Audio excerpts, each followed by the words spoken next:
Alors, Anaïs Saint-Aubin et ensuite Bernard Bagnéris, ensuite Marie-Claude Farcy.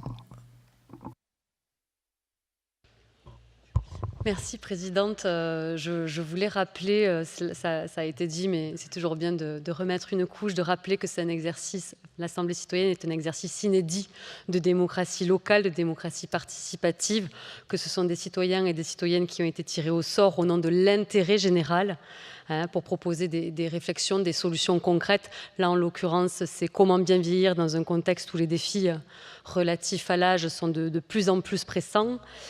Et l'un de ces défis, on le vit aujourd'hui même avec la canicule, c'est le dérèglement climatique. Donc ce n'est pas une perspective lointaine, c'est une réalité concrète. Et puis dans quelques mois, ça sera le grand froid ou les inondations. Donc on est vraiment poussé à rude épreuve. Et malheureusement, les personnes âgées sont surreprésentées parmi les victimes. Selon l'Oxfam, c'est une association de lutte contre les inégalités et la pauvreté.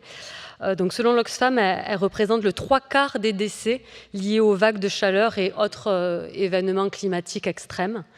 Donc, leur vulnérabilité est accrue en raison de leur état de santé, mais pas que, c'est renforcé par des problématiques, et ça a été dit, problématiques de mobilité, d'isolement ou aussi d'accès à l'information.